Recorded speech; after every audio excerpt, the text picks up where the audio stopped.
Hi everyone, I'm Kate Talent. I'm a director at FSG and I lead our work around creating shared value in education. I'm very excited for this next session to be introducing John Fallon. John is the CEO of Pearson, which is the largest education company in the world.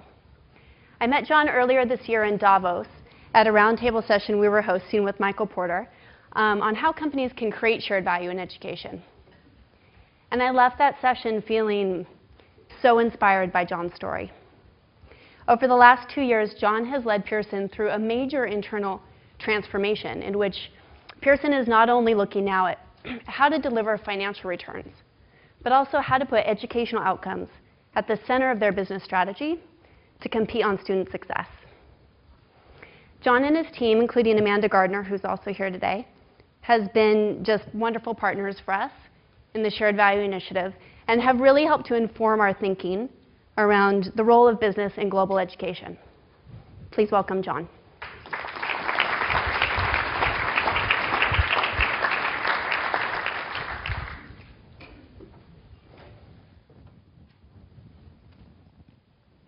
Well, good afternoon, everybody, and thank you for inviting me. I have to say it's both a great privilege and a little daunting to look around the room and see so many companies, so many NGOs, so many experts in the field of shared value do so much great work around this theme around the world, and really, I think, helping, as Michael and Mark decided, to reinvent capitalism for the next century. I should warn you, as you may have just detected, I'm still recovering from a sore throat. I think my voice is going to be okay.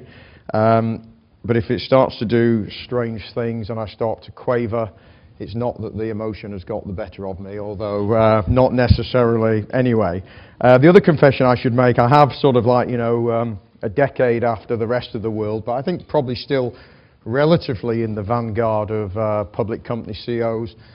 Just joined Twitter as an active tweeter in the last week, so I am now much more aware of what's been going on at this event over the last couple of days. So I know that my colleague Amanda, who Kate mentioned, is busy diverting funds from national P&Ls to innovate, which is fine, Amanda, just as long as it creates shared value and you remember both sides of creating the shared value.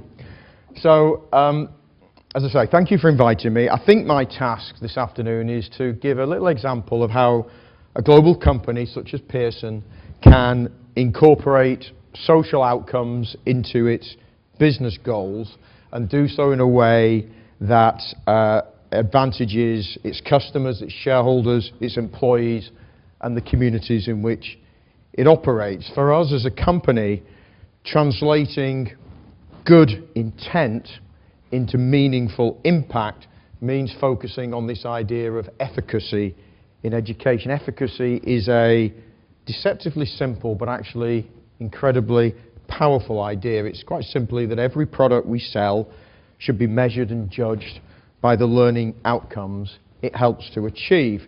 Now, that may seem somewhat obvious, but just to give a little context, historically, governments around the world tend to put all the focus on measuring inputs into education. Class sizes, teacher-pupil ratios, spending on education as a proportion of GDP, number of graduates who are teachers and the like. But now, more than ever, we actually need to put the focus on the learning outcomes, the learning levels that are achieved.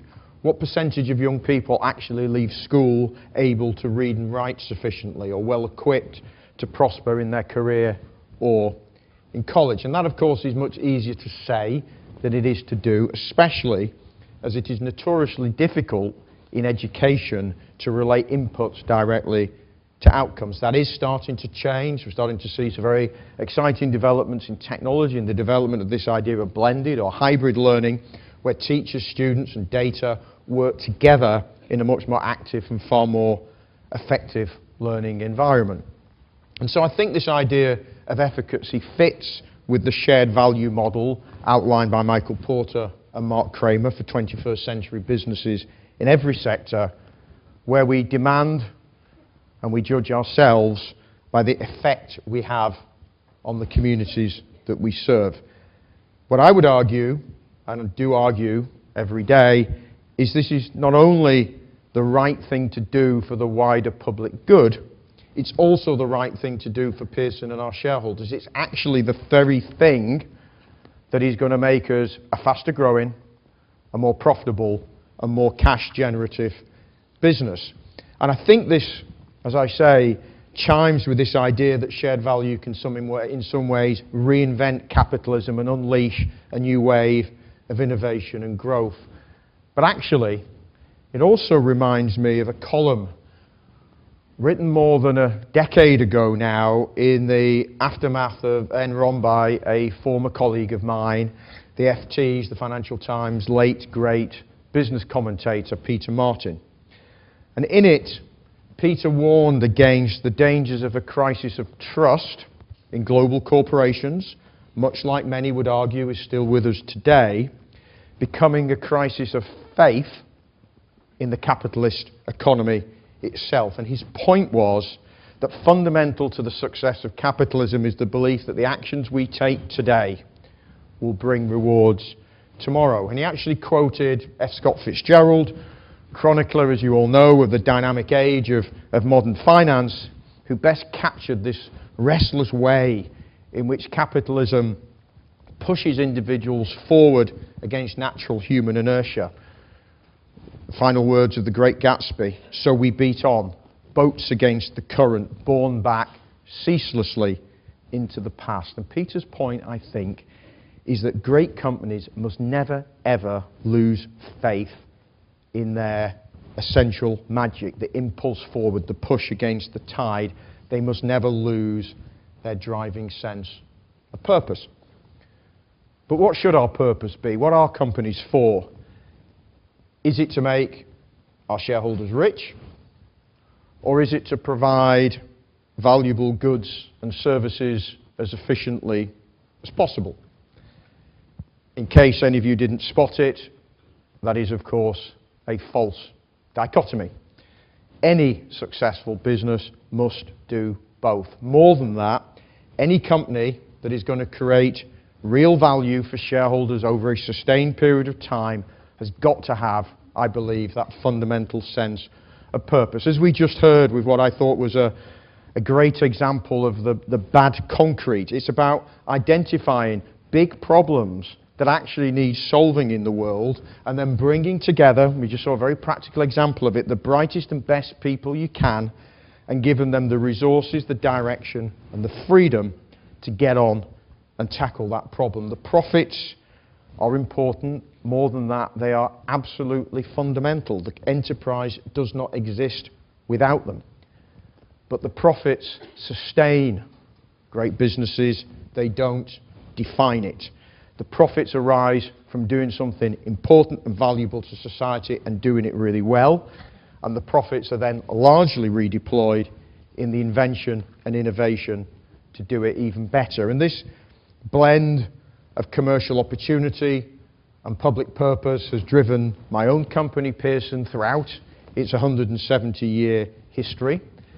And it's what has led us over the last 20 years to remake Pearson as a company set up to tackle one of the most important global socioeconomic issues in our world today, which is how do we make better education more accessible and more affordable for far more people around the world? Or to put it another way, how do we help us all, both as individuals and taxpayers, to get a far better return on the $5 trillion and more that we spend on education around the world each year? So why is it so important now to focus on outcomes now, to focus on the idea of efficacy? Haven't most countries had adequate, if not excellent, education systems for many years? Well, I think what's changed is this. In the 20th century, we expected school systems to sort people. They sorted people into those who would go to university and those who wouldn't. Those who would do the professional jobs and those who would fill the semi-skilled and the unskilled jobs for which minimal learning or more foundational skills were required. I think everyone in this room would argue and agree that in the 21st century that isn't good enough. It's not good enough morally, it's not good enough socially, and it's not good enough economically. All young people need to be able to learn, to create, and to do, to know important things, and to be able to apply what they know in ways that are engaging and solve real life problems.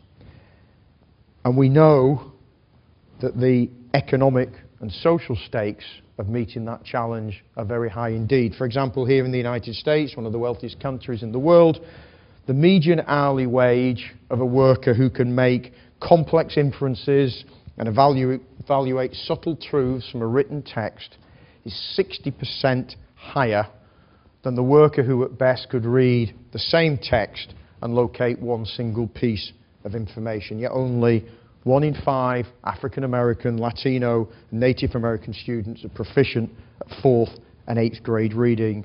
Only 1 in 4 are proficient in maths. And in the world's poorest countries, the stakes, I would argue, are even more fundamental.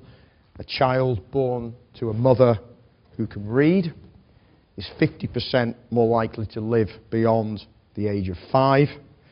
Yet there are 57 million children who are out of primary school completely. 120 million more drop out before their 4th year. That's 1 in 4 children across sub-Saharan Africa. And there are another 250 million children, and this really makes the point as to why we have to focus on outcomes, not inputs. There are 250 million children in school, so helping us to meet the universal basic enrollment goal, but they are learning nothing at all. Even after 5 years of schooling, they will not have mastered the basics of reading, writing, and arithmetic. And the research tells us that we could lift 170 million people out of poverty if all we did was equip all students in low-income countries with the most basic of reading skills. So I think we can agree that in terms of a social purpose, helping people to make progress in their lives through learning is a really compelling thing to do. And it's a purpose that is deeply embedded across our company. It's what enables us to attract some very talented people to join Pearson. It's what keeps them with us, and it's what inspires each of us each day. The novelist William Boyd once wrote, "The last thing we learn about ourselves is our effect." Well, the great privilege we have each day is to put our effect, how successful we actually are in making that education more accessible and affordable to more people around the world, the heart of what we do. And this focus on efficacy now drives every decision, every process, every investment that we make as a company. And we built it around an efficacy framework in which for every single thing we do, we ask ourselves 4 key questions. What learning outcome will you actually achieve? What evidence and what data will you actually use to measure the progress? Do you have a clear plan across the whole of the company that gives us confidence you can implement that goal effectively? And as we'll always be working in partnership with other stakeholders, do we collectively have the capacity to deliver that outcome? We've set a public commitment, which I made in this year's annual report, that from 2018 we will report the audited learning outcome of all our products and services, every single thing we do as a company, alongside our financial results. That is a big, bold commitment. We have a huge amount to do over the next 4 years to get close to achieving it. But sometimes, you know, unless you make a big, audacious goal like that, even if you don't know precisely how you're going to get to achieve it, you can't galvanize a global company of 40,000 people gathered all over the world, and you can't create the environment in which you can organize the company around that purpose and design that idea of efficacy into everything we do. So we're mainstreaming this approach into the whole of the company. It's changing how we recruit, how we train, how we reward every employee in the company, the products and services we invest in, and as importantly, the products and services that we don't develop or stop selling, marketing, and investing in. it brings with it, as you can imagine, some very, very big and challenging cultural and commercial issues, which we may want to address in the Q&A if we've time. And it requires us to take what is an incredibly daunting task with all due humility, but without a single ounce of timidity. So we stress that we are on the path to efficacy. We describe the guide we have published as incomplete. We understand that improving learning outcomes consistently and at scale requires us to work with every part of the global education community, and we need to find an agreed framework and a common purpose to do that. So as part of that process, as a company, we're becoming much more open in sharing our data, our policy, our research. We're committed to regularly posting updates on the hundreds of efficacy reviews we're carrying out of products and services across the company. Interestingly, and this idea of co-creation, which many of you will be familiar with, those reviews are now most often carried out in partnership with our customers and fellow stakeholders, because we understand that we can't deliver the best learning outcomes unless we work with others. Just as in medicine is most effective, isn't it, when the patient takes the right dose at the right time and in the right conditions. Or the example, I think, from Unilever, that the germ-killing soap only works if the consumer understands the basis of good hygiene. Likewise, we can only, for example, apply technology to improve learning outcomes if we work with teachers, students, parents, and the wider community. As we do so, we're helping our customers, their families and friends to progress in their own lives through learning. But, coming back to where I started, it's also what is going to help Pearson to grow more strongly and more consistently, because it's what's going to enable us to sell more of our products and services. And I could give you some examples that perhaps in the interest of time I won't share with you now, but we now have, and this is the great thing, when we had our annual general meeting 2 weeks ago, I was able to give our shareholders 4 or 5 actual case studies whereby applying efficacy, our company was growing more quickly than we would otherwise. So it's also important, as I say, when we talk about improving learning outcomes, what we're actually talking about is how we can help millions of our fellow citizens right around the world to change their lives for the better. And we do so by being able to report, as I say, the evidence and data to support our claims and assertions that is every bit as tangible as our growth in sales, our growth in profit, and our growth in cash.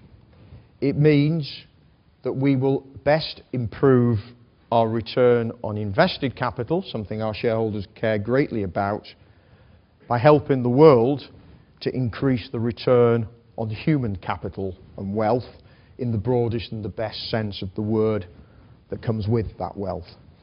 And in the spirit of Peter Martin and in the words of F. Scott Fitzgerald, it's actually for Pearson how we will beat on to build that faster growing, ever more purposeful company. So thank you very much for listening to me, and I hope we get time for a bit of a conversation. Thank you.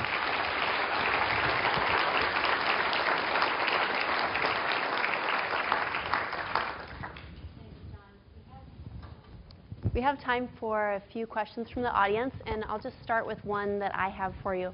Can you tell us a bit more about how you've brought your shareholders along? I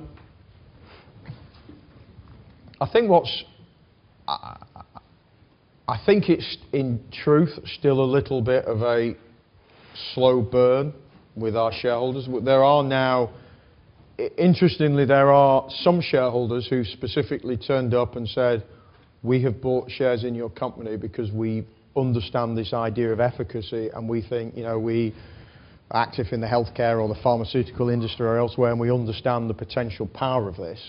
I think it's fair to say there are other shareholders who will believe it when they see it, but we had warmed them up. So in the last few years, they had seen that for the first time, because of the way technology has now been applied to education as it is to other spheres of life, we're now able to demonstrate that we grow by helping our customers to, improve enrollments, improve retention rates, reduce dropout rates and the like. But, you know, a matter of public record, we've been through an interesting time in terms of the rises and falls of the Pearson share price over the last couple of years as we go through a process of change and transformation. And so I think it's fair to say that our shareholders will say, well, great, but let's see the evidence, and that will build over time. Thank you. Great. Question over here. John, Graham Baxter, working with FSG on the Shared Value and Extractive Industries project. Thank you for that truly inspiring presentation. Clearly, leadership from the top is evident in your shared value quest, but I'm particularly interested that you emphasized measurement and have put yourself on the line by naming a very specific measurable goal. How do you deal with what I think is a common problem with shared value, which is that your financial metrics are clearly measurable on a quarter-by-quarter basis, but your shared value, particularly in the area of education, your metrics have a much longer wavelength. So how will you demonstrate cause and effect? Great question, and I guess we'll find out over the next decade. I think as ever, there's a mixture of, there's a whole range of factors come together all in one, that isn't there here. So there are some parts of our business where, frankly, we didn't have a lot of choice but to do this. Let me give an example.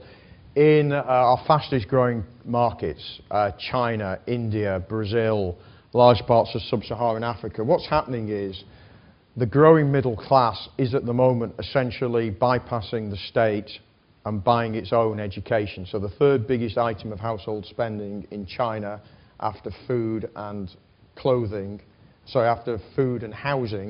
is on education. So when we have large numbers of parents spending their own money with us for their children or young professionals to learn English as a second or foreign language, we have no place to hide. We don't have any choice but to be able to demonstrate that we've delivered outcomes. And without going into the detail of it, which would be more suitable to a more education-specific audience, technology for the first time does enable you to measure and track that. But then let me give another example. Take South Africa. So we are the largest textbook publisher in South Africa. We are incredibly proud of the quality of our textbooks, the price that we charge for them, the efforts we make to ensure that even the most remote schools in the villages furthest from, infrastructure have good quality textbooks to put in the hands of their students. And yet, 20 years after democracy now, whilst progress has been made in education in South Africa, it is still pitifully low. So we know they're never going to get the value that's in those textbooks out of them unless we also take a more holistic view and get more actively involved in teacher training and development, helping to think about assessment, how you can use basic technology to scale what's working and the like. So it's a mixture of, and I would argue that's morally absolutely the right thing to do, but I would also argue commercially, at some point in the next 5 to 10 years, if we're not preemptive in that, somebody's going to come along and say, well, hang on a minute, what have you guys been doing? You've been happily selling your textbooks. What are you doing to address the broader issue? So it's that mix of the two, I think, is the way to think about it. Thanks. We have time for one more question. Talia. Hi, Talia Bosch with Western Union. I was impressed by your approach to make sure that you're connected across the company internally, and I'm wondering if you take a similarly holistic approach externally, particularly at the base of the pyramid where the opportunities for shared value and education are so promising, but also particularly challenging. Great question. It's why we, as I mentioned, it's why we have published the efficacy framework. We publish a lot of the efficacy reviews. We very deliberately call it the path to efficacy, the incomplete guide, and we're inviting all parts of the education community to help us to develop and to improve. Where you've got to be really careful is for many, I would say teachers, local school leaders, if you're not careful, this idea can seem very threatening and almost as if you are judging them. And so it's really important that you get the tone right of this and that it's something that we are doing together. So here's a framework as to how we can help each other to do a better job. Clearly, in some of the world's poorest countries, capacity is a huge issue, which is why, parallel to one of the implications or follows through of this approach to efficacy, we've created our own affordable learning fund that was in many ways set up in honour of C.K. Prahlad, who, as you know, wrote the Fortune at the Bottom of the Pyramid, who was on the Pearson board for some years, to really help to provide better quality schooling for the world's poorest billion people. I'm really proud of what we do, but also humbled that we are, you know, making that bit of a huge issue, and so there's so much more challenge for all of us. So the honest answer is we're very aware of it, and we're finding our feet as we go, and no doubt we'll make mistakes. And what's been encouraging so far is no one said, gotcha. I thought there was a risk that people would say, aha, so what you're telling us is all, you know, this research shows us that all these products don't work. They've actually taken it much more in the spirit of what we're doing, and I think that's because the reality is, if you look around the world, education is largely a black box today. There are very, very few, compared with areas like healthcare, there are very, very few things in education, whereas if you can say with confidence that if you do this, that will happen. I think one of the most exciting things for mankind is I really believe that that can change over the next 20 years, and this is our small contribution to trying to help that to happen. So, thank you. Thank you, John.